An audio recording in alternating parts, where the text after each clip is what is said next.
Assalamualaikum warahmatullahi wabarakatuh. Selamat pagi anak-anakku. Semoga kita senantiasa diberikan kesehatan, keselamatan dunia dan akhirat. Dan pada semester kali ini kita masih tetap sama, pembelajarannya modelnya adalah daring karena mengingat situasi dan kondisi COVID yang masih belum mereda. Kemudian seperti biasa, setiap kali pertemuan nanti insya Allah saya akan membuatkan materi dalam bentuk PPT. Kemudian saya juga akan memberikan semacam evaluasi setiap kadingnya. Hari ini kita akan mempelajari materi semester 2 yaitu KD 3.6, menerapkan pengisian surat setoran pajak SSP PPh pasal 21. Kalau di semester 1 kemarin untuk materi KD 3.5 itu berkaitan dengan pajak penghasilan, untuk materi 3.6 ini berkaitan dengan pengisian SSP. Untuk SSP penjelasannya sudah saya berikan pada KD 3.4. Namun demikian, karena ini berkaitan dengan pajak penghasilan, sebelum kita membahas tentang pengisian surat setoran pajak SSP, maka saya akan mengupas lebih detail tentang penghitungan PPh pasal 21 yang belum terselesaikan pada semester 1. Mari anak-anak kita mulai saja pembelajaran pada pagi hari ini. Kita awali dengan bacaan basmalah bersama-sama. Bismillahirrahmanirrahim. Pasal 21 Undang-Undang PPh sekarang tidak hanya untuk pegawai. Jadi secara umum pihak yang dipotong oleh pemberi penghasilan antara lain yaitu siapa saja yang dipotong oleh PPh pasal 21. Yang pertama adalah pegawai. Pegawai berarti yang masih aktif. Kemudian mantan pegawai atau pensiunan. Kemudian bukan pegawai dan peserta kegiatan. Adapun pegawai itu dibagi menjadi dua, yaitu pegawai tetap dan pegawai tidak tetap. Pegawai tetap adalah pegawai yang menerima atau memperoleh penghasilan dalam jumlah tertentu secara teratur, termasuk anggota Dewan Komisaris dan anggota Dewan Pengawas serta pegawai yang bekerja berdasarkan kontrak untuk suatu jangka waktu tertentu yang menerima atau memperoleh penghasilan dalam jumlah tertentu secara teratur. Jadi intinya yang dimaksud dengan pegawai itu bukan hanya PNS saja, tetapi pegawai swasta yang mempunyai penghasilan secara teratur setiap bulan, berarti itu termasuk kategori pegawai.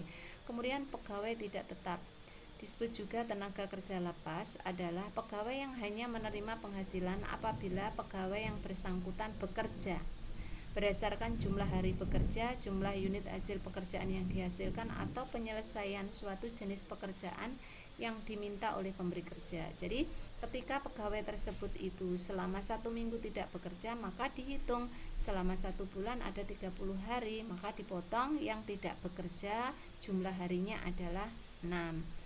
Seperti itu. Pensiunan adalah orang pribadi atau ahli warisnya yang menerima atau memperoleh imbalan untuk pekerjaan yang dilakukan di masa lalu, termasuk orang pribadi atau ahli warisnya yang menerima tunjangan hari tua atau jaminan hari tua. Pensiunan itu berarti orang yang sudah tidak aktif dalam kedinasan namun masih tetap diberikan penghasilan. Kalau misalkan yang berkepentingan itu sudah meninggal, maka ahli warisnya yang akan memperoleh dalam hal ini istri atau suami. Tetapi kalau suami atau istrinya itu sudah meninggal, berarti habis, selesai. Kemudian bukan pegawai adalah orang pribadi selain pegawai tetap dan pegawai tidak tetap atau tenaga kerja lepas yang memperoleh penghasilan dengan nama dan dalam bentuk apapun dari pemotong PPh pasal 21 atau PPh pasal 26 sebagai imbalan jasa yang dilakukan berdasarkan perintah atau permintaan dari pemberi penghasilan. Itu ya. Ruang lingkup PPh pasal 21. PPh pasal 21 dibagi dua. Pemotongan PPh pasal 21 atas penghasilan sehubungan dengan pekerjaan jasa dan kegiatan yang umum dan tidak bersifat final. pemotongan PPh pasal 21 yang bersifat final. Jadi PPh pasal 21 ada yang bersifat final, ada yang tidak bersifat final. Yang bersifat final artinya setelah orang menyelesaikan suatu pekerjaan, kemudian dibayar pajaknya sudah selesai, tidak diperhitungkan di masa yang akan datang atau di akhir tahun. Misalnya bukan mengikuti suatu kegiatan seminar. Dalam seminar itu bukan mendapatkan honor atau transport. Berarti dari honor atau transport yang bukan peroleh itu akan dipotong PPh pasal 21. Itu bersifat final. Jadi di akhir tahun tidak diperhitungkan kembali. Tidak bersifat final seperti PPh pasal 21 atas gaji yang bukan terima, itu tidak bersifat final, maka di akhir tahun diperhitungkan kembali. Kemudian pemotongan PPh pasal 21 yang bersifat final, ini sudah ya. Bersifat final atas penghasilan berupa uang pesangon, uang manfaat pensiun, tunjangan hari tua, dan lain sebagainya. PPh pasal 21 yang bersifat final diterima oleh pejabat negara, PNS, anggota TNI, anggota Polri, dan pensiunan berupa honor tuh, yang dibayarkan dari APBD atau APBN. Ruang lingkup pemotongan PPh pasal 21 meliputi pemotong PPh pasal 21 yang memberikan penghasilan adalah pemberi kerja yang membayarkan imbalan sehubungan dengan pekerjaan, bendahara pemerintah yang membayarkan penghasilan sehubungan dengan pekerjaan jasa dan kegiatan dana pensiun, badan yang membayarkan imbalan sehubungan dengan jasa dan penyelenggara kegiatan yang melakukan pembayaran sehubungan dengan pekerjaan. Jenis penghasilan yang menjadi objek PPh pasal 21 adalah penghasilan. Kemudian wajib pajaknya adalah orang pribadi dalam negeri.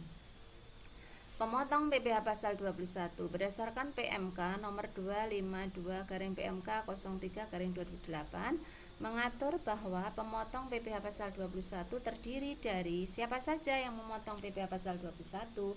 Yang pertama adalah pemberi kerja yang terdiri dari orang pribadi dan badan. Yang kedua bisa bendahara atau pemegang kas pemerintah.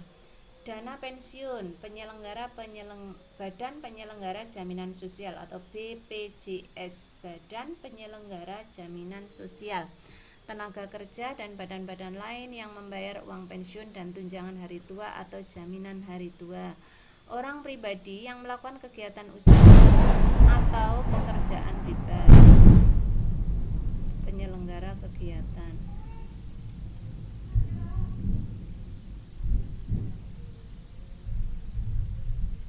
Penerima penghasilan bukan pegawai meliputi yang bukan pegawai tadi, siapa saja? Tenaga ahli yang melakukan pekerjaan bebas yang terdiri dari pengacara, akuntan, arsitek, dokter, konsultan, notaris, penilai, dan aktuaris. Pemain musik, olahragawan, penasihat, pengajar, pelatih, penceramah, pengarang, pemberi jasa dalam segala bidang termasuk teknik komputer dan sistem aplikasinya, agen iklan, pengawas atau pengelola proyek, pembawa pesanan atau yang menemukan langganan atau yang menjadi perantara, petugas penjajah barang dagangan, petugas dinas luar, asuransi, distributor. Jadi ini yang termasuk bukan pegawai ya. Peserta kegiatan yang menerima atau memperoleh penghasilan sehubungan dengan keikutsertaannya dalam suatu kegiatan antara lain peserta perlombaan dalam segala bidang, antara lain perlombaan olahraga, seni, ketangkasan, ilmu, pengetahuan, teknologi, dan perlombaan lainnya. Peserta rapat, konferensi, sidang, pertemuan, peserta atau anggota dalam suatu kepanitiaan sebagai penyelenggara kegiatan. Ini semuanya peserta kegiatan ini akan dikenakan PPh pasal 21 yang bersifat final. Menghitung PPh pasal 21 untuk pegawai tetap atas penghasilan teratur. Untuk menghitung PPh pasal 21 atas penghasilan pegawai tetap, terlebih dahulu dihitung seluruh penghasilan bruto. Ini sudah kita pelajari ya yang ini. Kemudian yang kedua, untuk perusahaan yang masuk program BPJS, Badan Penyelenggara Jaminan Sosial Ketenagakerjaan, premi jaminan kecelakaan kerja JKK, premi jaminan kematian JK, dan premi jaminan pemeliharaan kesehatan, jaminan penyelenggara kesehatan yang dibayar oleh pemberi kerja merupakan penghasilan bagi pegawai. Jadi kalau BPJS Ketenagakerjaan, premi jaminan kecelakaan kerja, JKK, JK, dan JPK jika dibayar oleh pemberi kerja maka itu termasuk tambahan penghasilan bagi pegawai. Ketentuan yang sama diberlakukan juga bagi premi asuransi, asuransi kecelakaan kerja, asuransi jiwa, asuransi dwiguna, asuransi beasiswa yang dibayarkan oleh pemberi kerja untuk pegawai kepada perusahaan asuransi lainnya. Dalam menghitung PP Pasal 21, premi tersebut digabungkan dengan penghasilan bruto yang dibayarkan oleh pemberi kerja kepada pegawai. Selanjutnya dihitung jumlah penghasilan itu sebulan yang diperoleh dengan cara mengurangi penghasilan bruto sebulan dengan biaya jabatan dan sebagainya ini ya, serta iuran pensiun, iuran jaminan hari tua, iuran tunjangan hari tua yang dibayarkan sendiri oleh pegawai yang bersangkutan melalui pemberi kerja kepada dana pensiun yang pendiriannya telah disahkan oleh Menteri Keuangan atau kepada BPJS Ketenagakerjaan. Selanjutnya dihitung penghasilan itu setahun, yaitu jumlah penghasilan itu sebulan dikalikan 12. Nih, berikut rincian iuran JKK yang dirangkum dari pasal 16 ayat 1. Jadi, JKK, jaminan kecelakaan kerja, ini prosentasenya tergantung dari tingkat risiko lingkungan kerja. Kalau misalnya risikonya itu sangat rendah, maka prosentase iuran dari upahnya 0,24%. Rendah 0,54%, sedang iurannya adalah 0,80%, 89%, tinggi 1,27%, sangat tinggi 1,74%. Kalau misalkan bekerja di pertambangan minyak, gas, dan bumi di lepas pantai, itu risikonya sangat tinggi, berarti iurannya untuk JKK bisa sampai 1,74%. Iuran JKK karyawan setiap bulan disetorkan perusahaan paling lambat tanggal 15 bulan berikutnya. Keterlambatan pembayaran dikenai denda 2% dari iuran. Contoh penghitungannya ini sudah ada. Seorang karyawan bekerja di perusahaan dengan tingkat risiko kecelakaan kerja sangat rendah dengan upah pokok 5 juta, berarti JKK-nya 0,24% kali 5 juta, 12.000. Kalau misalkan itu tingkat risikonya sedang, 0,80% kali 6 juta 53. Kalau sangat tinggi 1,74% kali gaji pokoknya 121.800 rupiah. Umumnya perusahaan membayar iuran tersebut dalam bentuk tunjangan JKK yang ditambahkan ke gaji bruto karyawan. Nih. Jadi anak-anak untuk iuran JKK itu ada prosentasenya tergantung dari tingkat risiko dari lingkungan di mana dia bekerja. Kemudian jangan nanti berpikiran bukan ini, padahal materi kadinya adalah pengisian SSP, tetapi kenapa yang diajarkan adalah fokus pada penghitungan PP Pasal 21, karena kalau di ujian itu yang sering keluar adalah penghitungan PP Pasal 21, dan insya Allah nanti ketika kalian bekerja di lapangan setelah keluar dari sekolah, dari SMK, itu nanti bisa diterapkan di tempat kalian bekerja.